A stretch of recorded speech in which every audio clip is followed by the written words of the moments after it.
예수 믿는 사람은 누구나 큰 믿음을 소유하기 원합니다.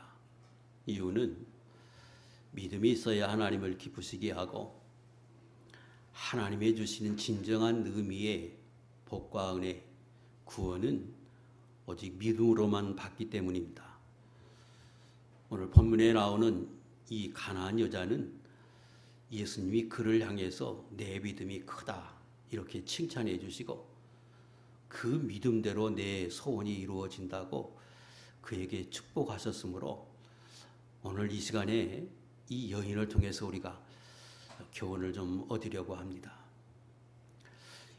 본문 내용이 21절부터 23절까지를 간단하게 요약하면 이렇습니다. 예수님께서 거기서 떠나서 나가서 두로와 시돈 지방으로 가셨습니다.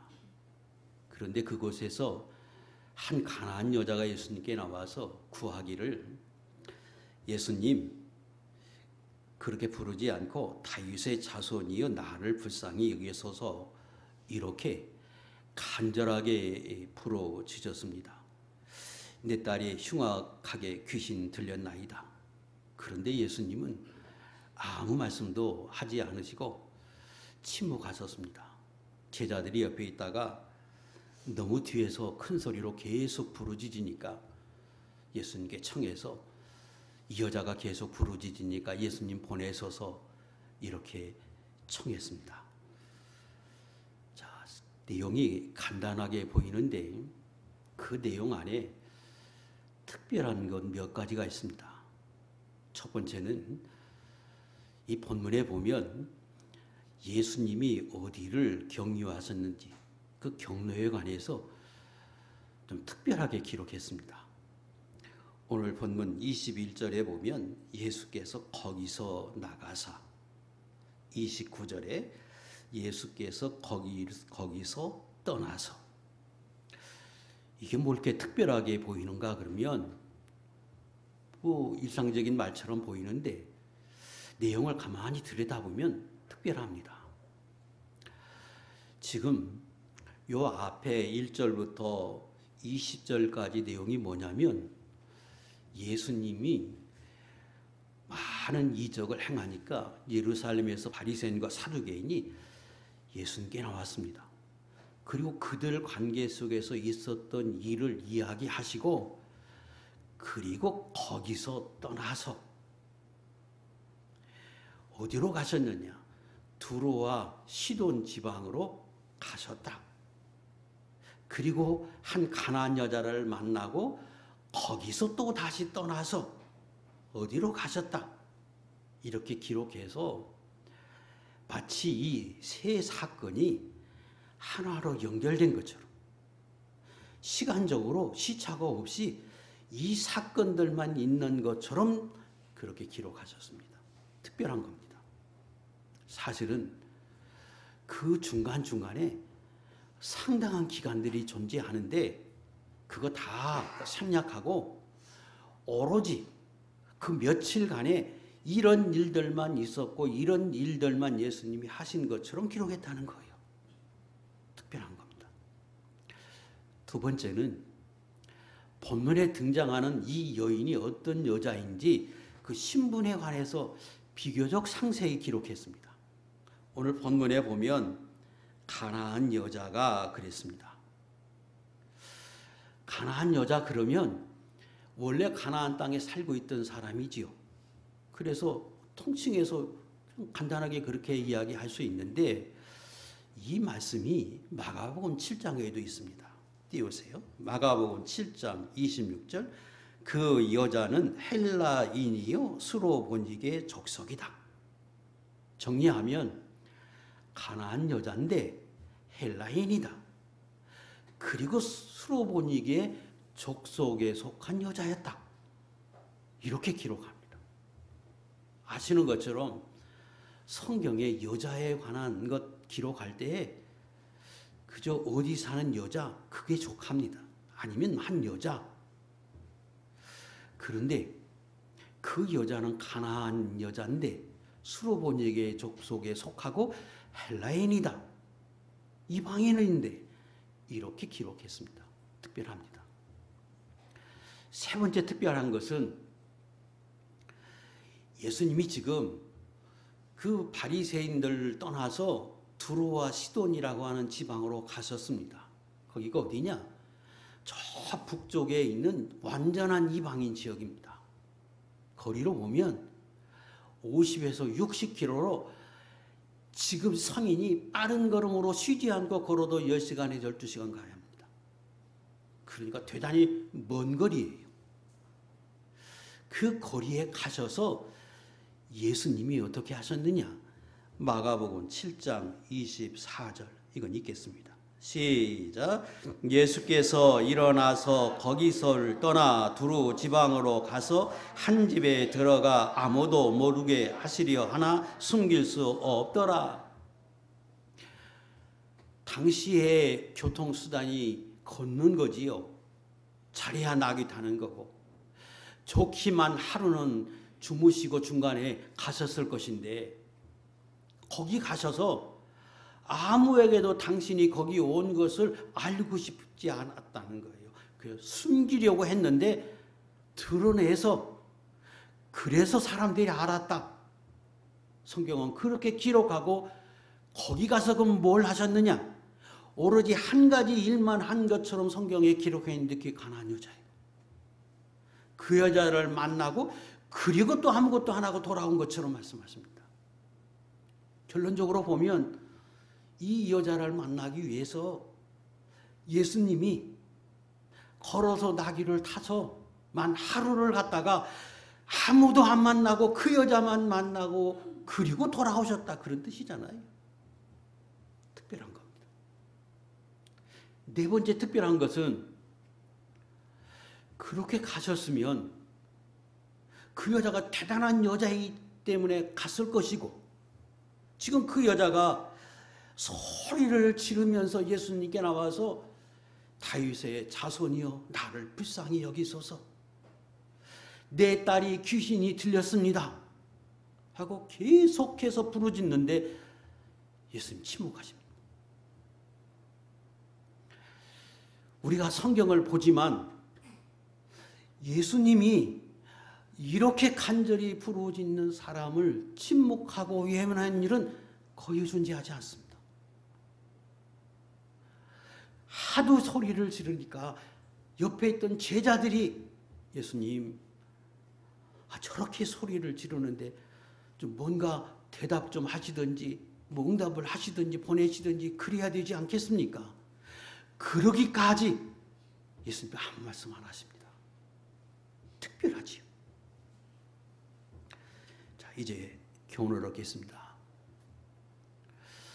성경은 아니 이 본문에서 우리에게 교훈하려고 하시는 것은 너희가 하나님을 섬기지만 바리새인과 사두개인과 같은 모습으로 하나님을 섬기면 거기서 너희를 떠난다. 그들과 같이 있다가 거기서 그들에게서 떠나서 어디로 이방인 지역으로 시사성이 강하잖아요. 유대인들이 예수님을 배척하니까 그 복이 오늘 이방인 우리에게 왔잖아요. 하나님을 섬기는데 많은 지식이 있고 헌신을 하고 그리고 최선을 다해서 그들이 율법을 지키려고 애를 쓰지만 그러나 이 앞에 내용들과 같은 바리새인의 모습이면 사두개인의 모습이면 그런 사람에게서 예수님은 떠나서 그런 사람에 가까이 하지 않는다고 하는 걸 오늘 우리에게 교훈해 줍니다. 그들은 어떤 모습이었느냐? 예루살렘에서 예수님이 계신 곳으로 왔습니다. 파송돼서 왔어. 왜 왔느냐? 2절에 그들의 목적이 드러납니다. 당신의 제자들이 어찌하여 장로들의 전통을 범하나이까? 떡 먹을 때에 손을 씻지 아니합니까? 어찌하여 왜 이렇게 행합니까? 우리가 정한 장로들의 율법을 왜 당신과 당신의 제자는 안 지킵니까? 왜 왔느냐? 예수님에 대한 소문이 너무 많이 퍼져서 많은 사람이 예수님을 추종하고 이런 이야기를 듣고 예루살렘으로부터 왔습니다. 그리고 아주 자세히 지금 엿보고 있어요. 왜? 트집 잡으려고. 예수님이 하시는 모습을 통해서 트집을 잡으려고 지금 왔어요. 왜 트집을 잡느냐? 예수님의 이름이 점점점 높아지고 많은 사람이 추종하니까 자기들이 지금까지 누려왔던 기득권이, 교권이 약화되는 걸 염려해서 시기하고 두려워서, 그래서 예수님을 앞에 와서 교훈을 얻으려고 하는 게 아니라 트집을 잡아서. 그래 예수님이 그걸 아시고 7절, 8절, 9절에 말씀합니다. 이 외식하는 사람들아, 아는데 지키고 그렇게 살진 않으면서 겉과 속이 다른 모습으로 사는 그들을 책망하시면서 너희가 하나님을 안다고 사랑한다고 말하지만 하나님과 멀다, 이렇게 말씀하십니다. 오늘 예수 믿는 저와 여러분이 하나님의 말씀을 듣고 우리 하나님을 사랑하면서 삽니다. 그러면 하나님의 말씀을 듣는 대로 우리도 실천하고 살려고 하는 모습이 있어야 하고, 누가 하나님을 잘 섬긴다 그러면 그게 기쁜 일이고 감사하고 즐거운 일이고 행복한 일이고 같이 즐거워해야 하는 일입니다. 그 사람 때문에 내 위치가 흔들리고 내가 더 약화된 자리에 있지 않을까? 시기와 질투하는 마음이 있어서, 내 마음속에 조금이라도 그런 마음이 있어서 좋지 않은 시선으로 보려고 하는 그런 마음이 있다고 하면 우리는 버려야 합니다. 아무리 신앙생활을 열심히 잘 과거에 했다 할지라도 지금 그런 모습으로 살면 주님은 우리의 중심을 보시고 우리의 동기까지 아시는 주님이 보시면 그런 사람 멀리합니다. 주님이 가까이 하지 않습니다. 두 번째, 뭘 말씀하려고 하시느냐? 이 가난한 여자와 같은 사람이면 주님은 찾아가신다는 겁니다. 어디라도 걸어서만 하루 동안에 찾아가서 그 여자 한 사람을 만나고 예수님이 돌아오는 것처럼 오늘도 그런 사람이면 찾아가신다. 그런 사람을 주목하신다. 그런 사람을 사랑하신다. 그런 사람에게 은혜를 주신다는 겁니다. 이 여자는 어떤 여자냐? 이방인 여자. 그 성경에 강조합니다. 수르보니게의 족속, 가나안 족속이라 하는 말은 원래 이스라엘 백성이 그 땅에 들어오기 이전부터 살았던 토착민, 하나님이 그들에게 명령하기를 그들은 우상에 쩌들고 악하게 살아서 이스라엘 백성 너희가 그 땅을 차지할 때 다 죽여라 했던 사람들, 완전한 헬라인 이방인 이 여인을 주님은 60km, 70km를 걸어서 그 여자 한 사람을 만나려고 갔고 그 여자 한 사람에게 은혜를 베푸시고 그리고 돌아왔습니다. 오늘 내 신분이 천해도, 내가 가게 옳지 못하게 살아도, 내가 지금 내 딸이 귀신 들려서 고생하고 있어도 나를 보시고 아시는 사람, 내가 주님 보시기에 기쁘게 할 만한 믿음을 가지고 사는 사람이 있다면 주님 기꺼이 그런 사람을 함께하고 동행하시고 그런 사람에게 은혜 베푸십니다.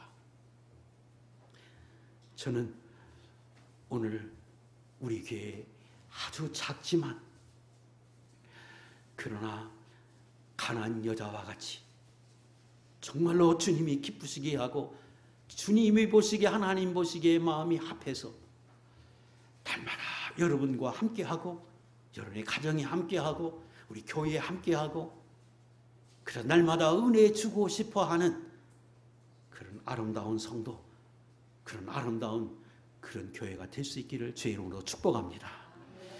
그래서 왜 주님이 이 여자를 주목하셨는지 그걸 우리가 배워야 하고, 그걸 통해서 우리도 그런 사람이 되도록 우리가 힘을 써야 합니다. 자, 먼저 그 뒤에 말씀을 간단하게 요약 먼저 하겠습니다. 지금 제자들이 계속해서 부르짖으니까 예수님 좀 어떻게 보내세요? 그때 예수님이 말씀하십니다.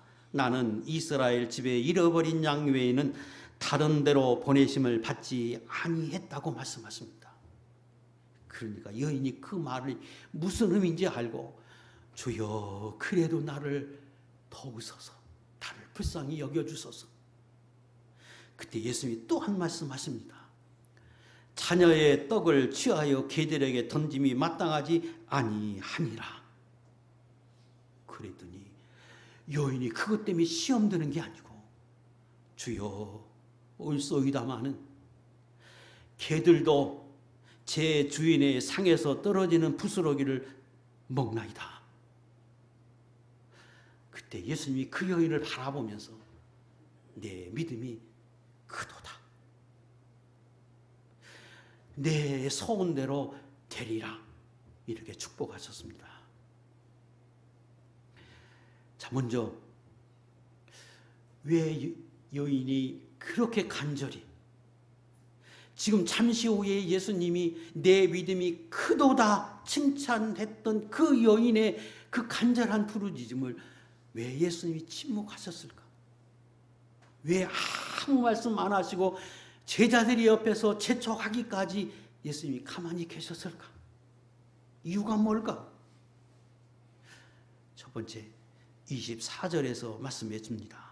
나는 이스라엘 집에 잃어버린 양 외에는 다른 데로 보내심을 받지 아니하였노라.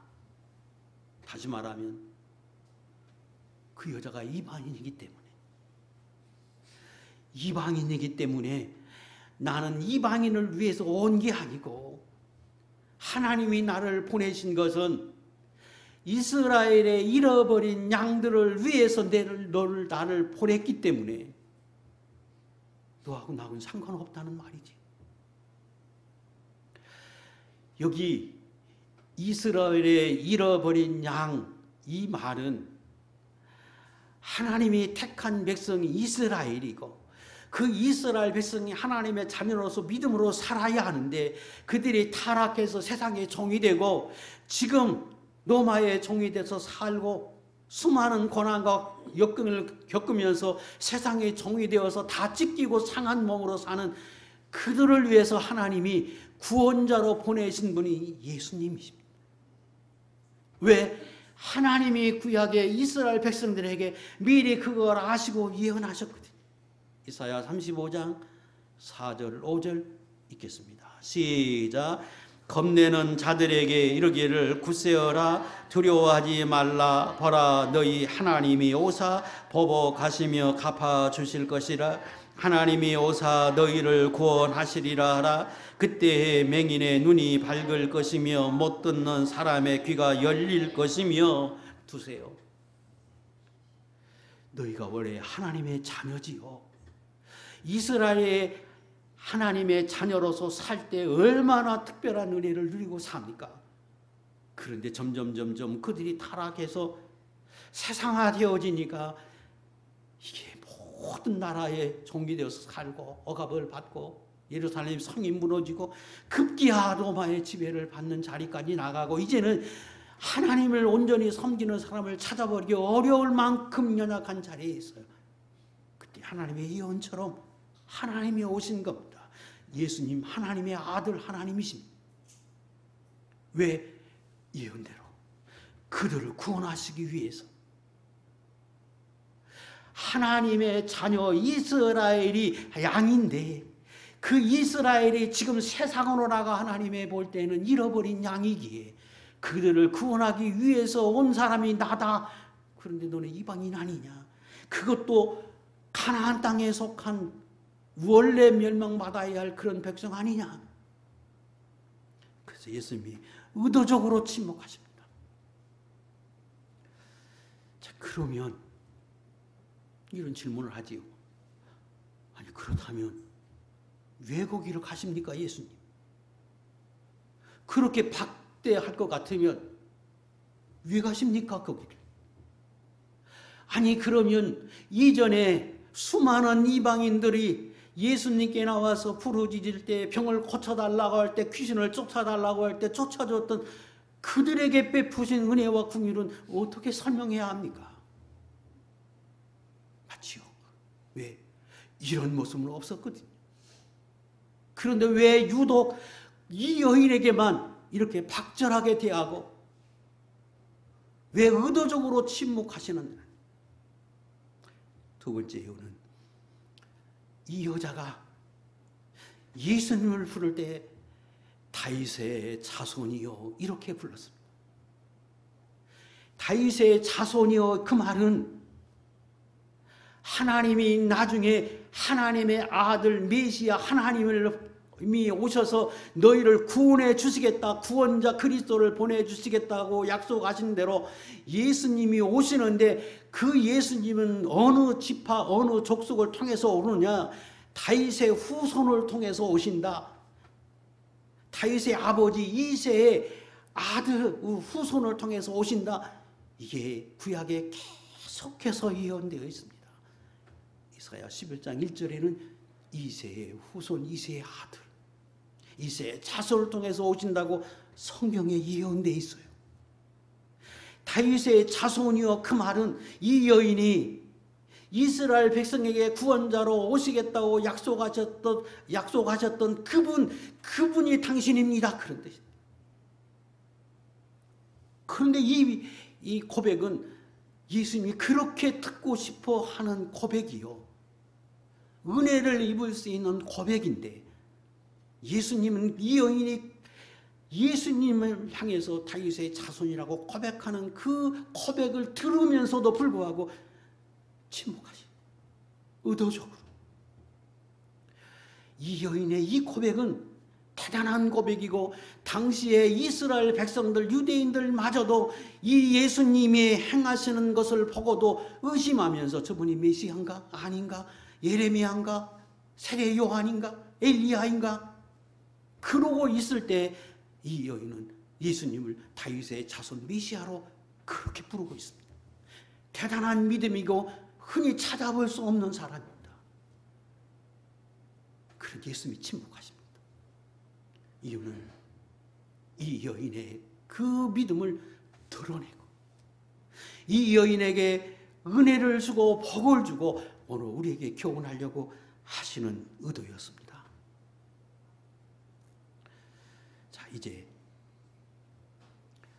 그 두 가지 제가 여기까지 말씀드리고, 그 여인이 칭찬을 들었던 그 믿음이 그런 어떤 면으로 지금 주님이 이렇게 칭찬하셨는가, 요걸 말씀을 드리면서 그 앞에 의문스러운 이야기가 자동적으로 풀리리라고 생각합니다. 예수님이 이 여인의 믿음을 칭찬하신 것은, 그리고 그 여인의 그 믿음을 통해서 내 소원대로 되리라고 하신 그 은혜는 첫 번째 이 여인이 자신이 죄인임을 깨달았기 때문입니다. 지금 예수님이 여인을 향해서 나는 이스라엘의 잃어버린 양을 위해서 왔다. 너 이스라엘 백성 아니지 않느냐? 이방인이냐? 이렇게 이야기하시고, 그래도 계속해서 부르짖고 불쌍히 여겨달라고, 그러니까 도와달라고 하니까 예수님이 한 말씀 더 하십니다. 자녀의 떡을 이스라엘 백성에게 주어야 할 은혜를, 양식을 걔들에게, 이방인에게 주는 것을 주님이 마땅치 않다고 말씀하십니다. 자녀의 떡을 취하여 걔들에게 던짐이 마땅하지 아니하니라. 1차적인 의미는 너 이방인이지 않느냐. 그래서 그 여인을 지칭할 때 걔로 지칭합니다. 여기 자녀는 이스라엘 백성을 지칭한 거고, 그 여인을 지칭할 때 걔라고 직설적으로 예수님이 말씀하십니다. 모욕이지요. 멸시지요. 이렇게 예수님이 말씀하신 것은 멸시하고 무시하려고 하는 게 아니고 사실은 유대인들이 이스라엘 백성이 이방인을 향해서 부를 때 짐승 취급했습니다. 사람 취급 안 했어요.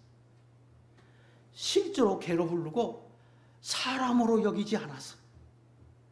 그래서 예수님이 이스라엘 백성이 이방인을 향해서 그렇게 말하는 그것을 빌려서 말한 거지 예수님의 본심이 아니죠.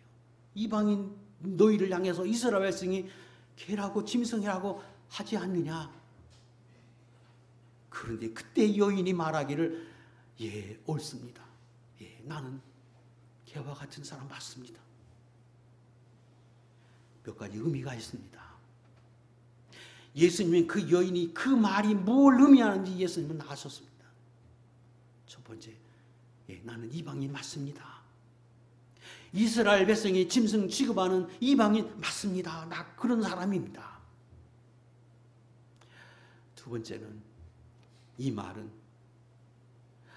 개는 원래 음란한 짐승입니다.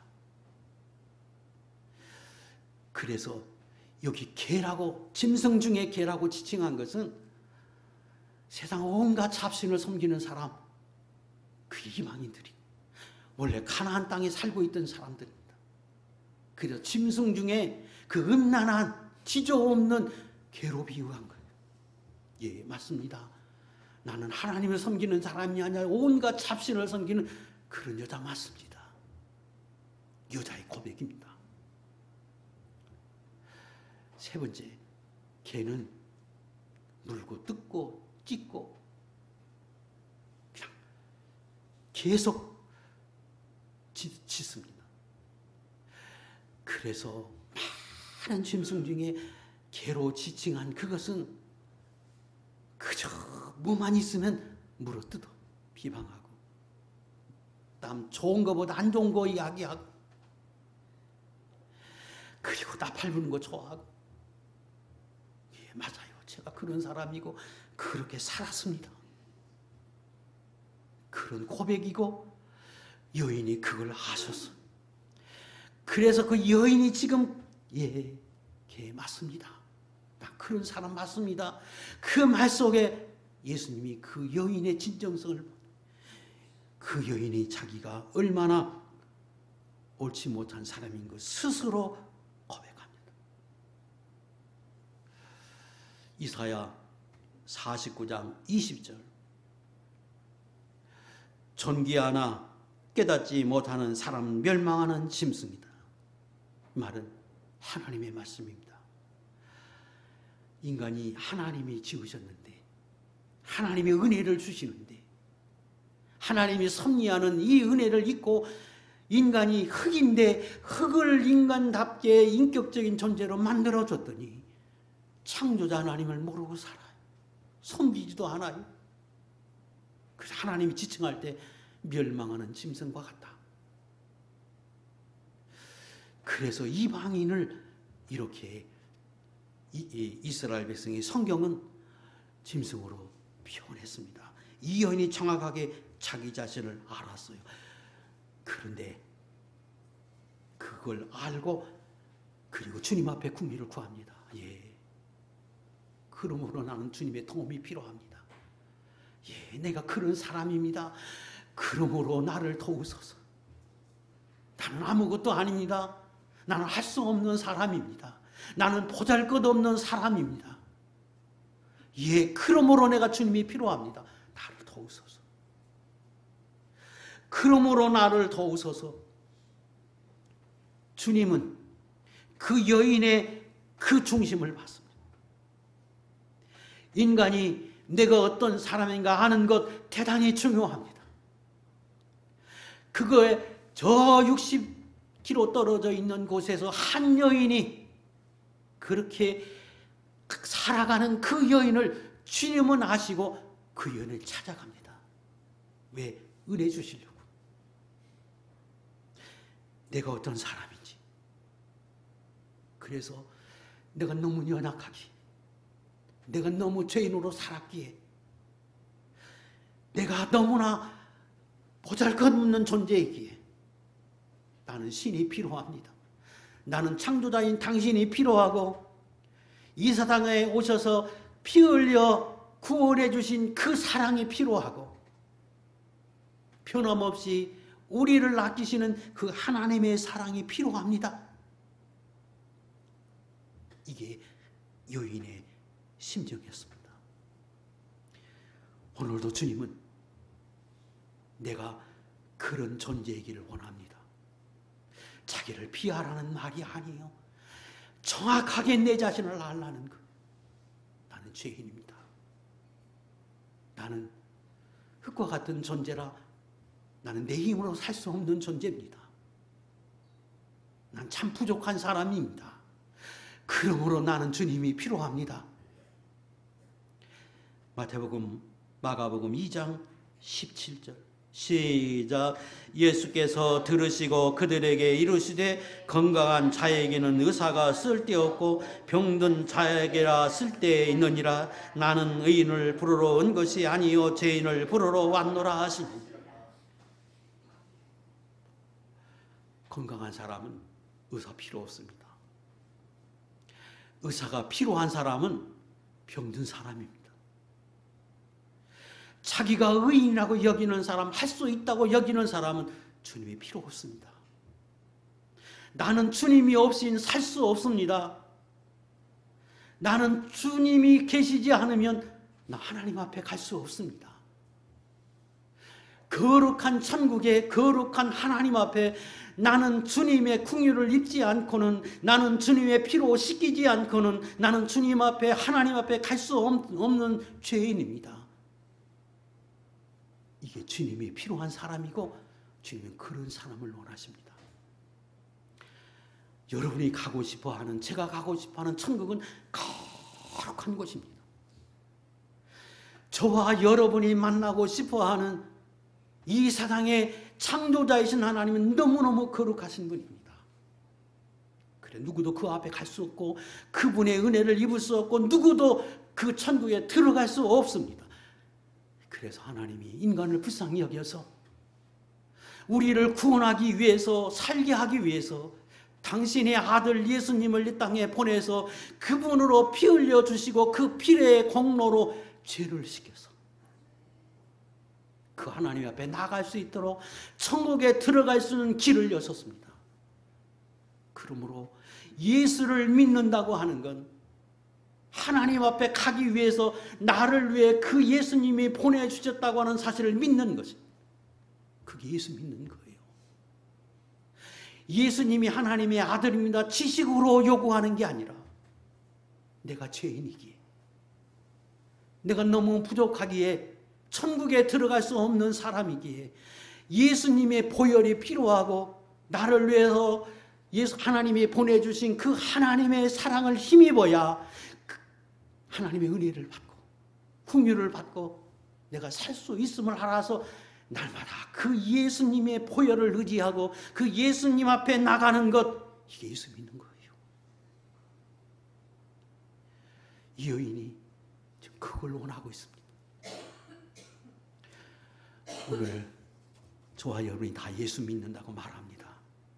그 예수 믿음이 왜 필요하느냐? 왜 예수를 믿어야 하느냐? 우리 천국에 가야 하거든요. 하나님의 은혜를 받아야 합니다. 내가 더러워서, 내가 연약해서 그 하나님 앞에 나갈 수 없어 하나님이 하나님 앞에 나갈 수 있는 길을 내신 그 예수님을 의지하고, 그 예수님의 보혈을 의지하고, 예수님의 공로를 의지하고 예수님의 도움을 구하는 것, 이게 우리가 해야 할 일이고, 그래서 기도하고 그래서 예수 믿는 것입니다. 이것이 기본입니다. 자기가 죄인임을 아는 게 그래서 필요합니다. 자기가 죄인인지 모르고 예수 믿는 것, 그 예수 믿는 것 아니지요. 예수 믿는다고 하는 건 내가 죄인이고, 죄인이기에 예수님의 공로를 힘입어 내가 하나님 앞에 갈 수 있음을 내가 믿습니다. 그게 필요합니다. 하나님이 그런 은혜를 주셨습니다. 그런 은혜를 입었습니다. 이게 예수 믿는 거예요. 저도 여러분도 모두가 다 이 믿음 가지고 날마다 주님을 의지하고 사는 하나님의 종들이 될 수 있기를 주의 이름으로 축복합니다.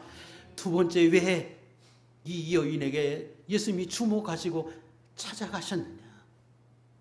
그 여인이 그런 자신을 깨닫고 그는 이방인이지만 그 예수님을 당신의 주인으로, 당신의 주인으로, 주님으로 영접했기 때문입니다.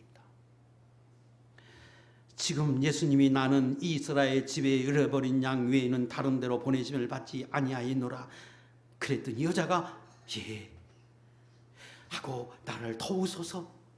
예수님이 다시 자녀의 떡을 취하여 개들에게 던짐이 마땅치 않다. 그러니까 예 나는 개 같은 사람 맞습니다. 나는 그런 사람입니다. 그런데 예수님, 개들도 제 주인의 상에서 떨어지는 부스러기 먹습니다. 예, 저는 개 같은 사람인데 주님은 저의 주인이십니다. 그러므로 상에서 떨어지는 이스라엘 백성들이 먹고 남은 부스러기 먹는 것, 그거 제가 먹는 것 마땅하고 제가 그러기 원합니다. 그런 뜻입니다. 그 여인은 자기가 그런 존재이지만 예수님을 당신의 주인으로, 주님으로 모셨습니다. 이 믿음은 당시에 예수님을 메시아로 받아들이지 않는 이스라엘 백성에게 그 메시아로 받아들이는 것만 봐도 대단한 거였는데, 이 여인은 하나 더 나가서 그 예수님이 장차 이스라엘 백성들 외에 이방인들까지 구원해 주실 것을 알고, 아니 그것을 확신하고 지금 이방인이지만 그러나 당신도 구원을 받을 수 있다, 은혜를 입을 수 있다는 확신을 얻고 지금 그는 그렇게 말하고 있습니다. 특별한 믿음이고 특별한 사람입니다. 그래서 예수님이 의도적으로 그 여인의 부르짖음도 외면하고 그리고 모든 사람의 주목받고 이래서 그 여인을 드러내고 그 여인이 어떤 믿음을 가졌는지를 드러내고 계십니다. 로마서 11장 11절 우리가 잘 압니다. 하나님이 이스라엘에게 은혜를 주셨는데 그들이 바리새인과 사두개인과 같은 모습을 할 때, 그때 예수님이 그들에게 떠나서 그 은혜가 이방인에게 넘겨졌어요. 마치 누구와 같은 사람, 이 여인과 같이 이방인으로서 하나님이 섬기지 못한 그런 죄인으로 알고 예수님이 우리를 위해서 오셨음을 알아서 그 예수님의 보혈을 힘입고 하나님 앞에 나가고자 하는 사람들을 위해서 예수님이 오셨음을 고대하고 갈망하고 믿는 저와 여러분, 이 가난한 여자 같은 사람들을 위해서 예수님이 오셨어요. 근데 그 당시에 이게 드러나지 않았기 때문에 누구도 알지 못하는데 이 여인은 그것까지 내다보고 지금 이야기하고 있습니다. 특별한 믿음이었어요. 물론 그것을 어떻게 알았느냐? 예수님이 이방인들에게 베푸는 그 은혜와 사랑을 보면서 그는 거기까지 내다봤다고 그렇게 인정을 하지만 결과적으로 성경에서 하나님의 뜻을 다 깨달은 사람의 모습으로 여인이 행동할 때 예수님이 그 여인을 아시고 거기까지 찾아가서 드러내고 계십니다. 예수님이 이 여인의 이 믿음을 드러나게 하셔서 그리고 은혜를 주십니다. 그런데 그 믿음이 더 드러나고 우리에게 교훈하기 위해서 예수님이 말씀하시는 거예요. 너 이방인이지. 그랬더니 여인이 예 이방인 맞아요. 난 죄인 맞아요. 그러나 예수님은 제 주인입니다. 제 주인입니다. 그 말을 듣고 주님이 기뻐하셔서 그 여인에게 내 믿음이 크도다, 내 믿음대로 되라고 말씀하시는데 마가복음 7장에서는 그 부분을 이렇게 표현하셨습니다. 29절 30절 시작. 예수께서 이르시되 이 말을 하였으니 돌아가라, 귀신이 내 딸에게서 나갔느니라. 그만. 내가 이 말을 하였으니 이 말이 뭡니까? 예, 제가 올소이다마는 개도 주인의 상에서 떨어지는 부스러기를 먹습니다. 그 말을 함으로 내 믿음이 크다. 내 믿음대로 되라. 이렇게 말씀하셨습니다. 뭘 말하고 싶은 겁니까? 우리 예수님이 하나님의 아들입니다. 하나님 전능하신 분입니다. 이 땅에 십자가 지시고 우리를 구원해 주시기 오셨습니다. 예, 다 좋아요. 다 옳은 말이에요. 그러나 정말로 주님이 듣고 싶어하는 말씀은 그분이 나를 위해 죽었습니다. 그분은 나의 주님입니다. 나는 주님의 자녀입니다. 나를 위해서 예수님이 죽으셨습니다. 이걸 듣고 싶어 합니다. 지금 그 여인은 예, 당신은 나의 주인입니다. 나의 왕이십니다. 그렇게 이야기하는 그 말을 듣고 주님이 비로소 그에게 구원의 은혜를 주시고 그의 믿음을 인정하셨습니다. 이것을 다른 말로 하나님을 인격적으로 영접하는 것, 하나님을 내가 1대1로 내가 주님을 만나는 것, 이렇게 표현합니다. 그분이 하나님이에요. 십자가 지셨어요. 왜?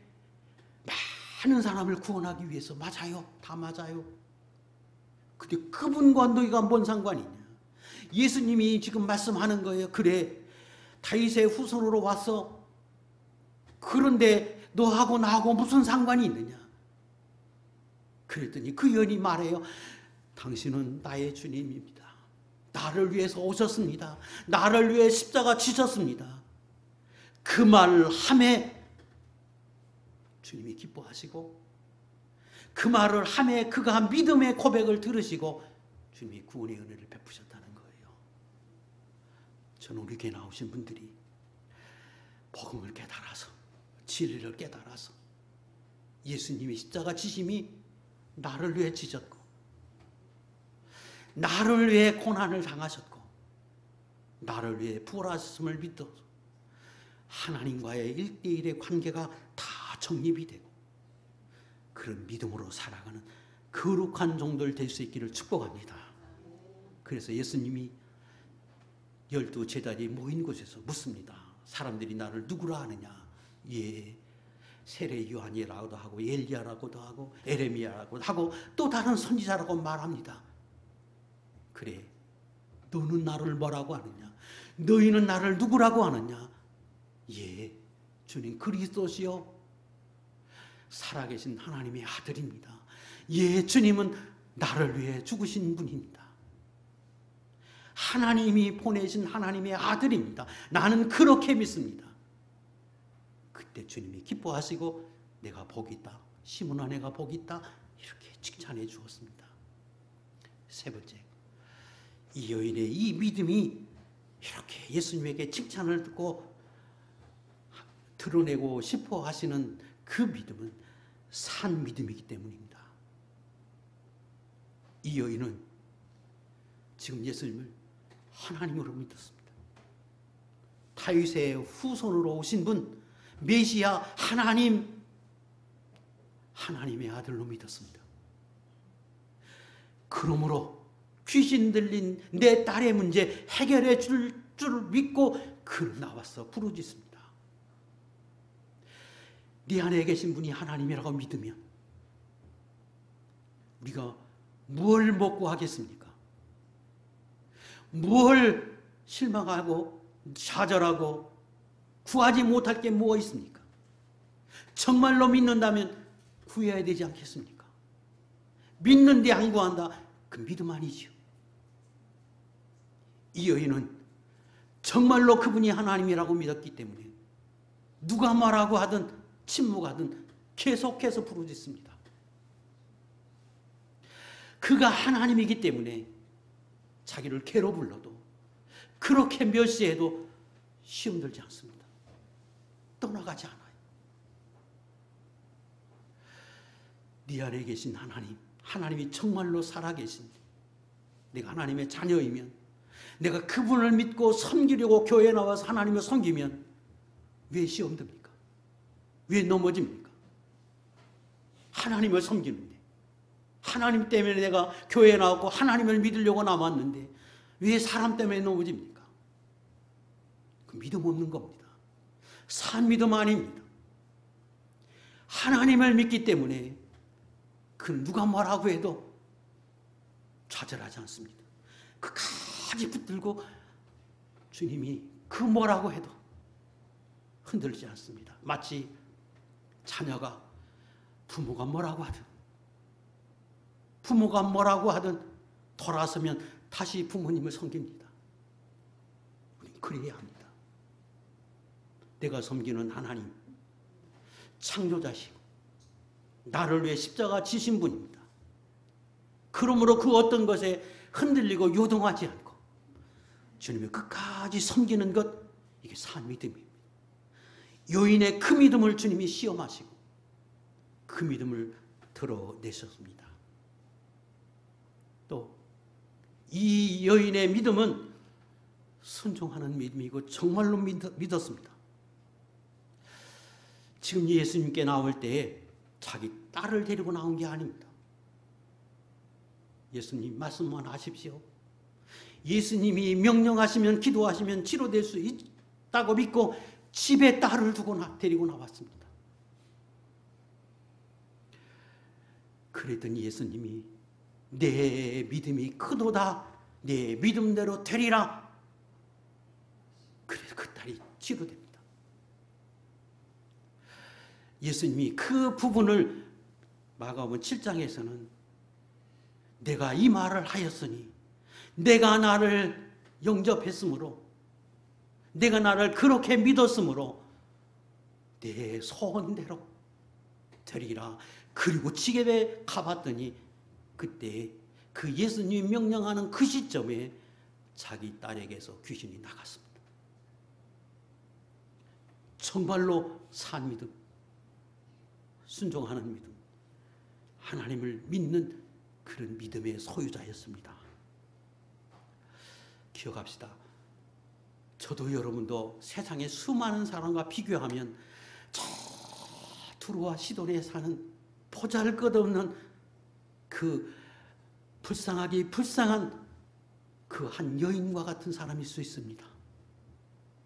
내 형편을 보니까 귀신 들린 자녀를 가지고 있고 형편없는 사람일 수 있습니다. 과거에 내가 그렇게 살지 못한 그 죄인과 같은 모습으로 살아던 사람일 수 있습니다. 그런데 소문으로 예수님의 소문을 듣고 그는 예수님을 정말로 믿었습니다.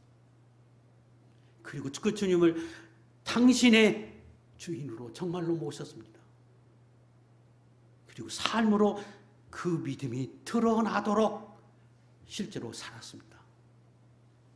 그랬더니 어느 날 자신에게 예수님이 찾아오셨고 그 믿음을 드러내서 자기 소원을 이루게 하시고 더 나아가서 영적 구원을 얻는 은혜를 입도록 하나님 역사해 주셨습니다. 오늘 저와 여러분 이 믿음 소유해서 하나님이 어디고 찾아가시는 그 주님이 여러분의 가정에, 여러분의 삶에도 찾아가 주셔서 이 은혜 받고 사는 거룩한 종들 될 수 있기를 주의 이름으로 축복합니다. 기도하겠습니다.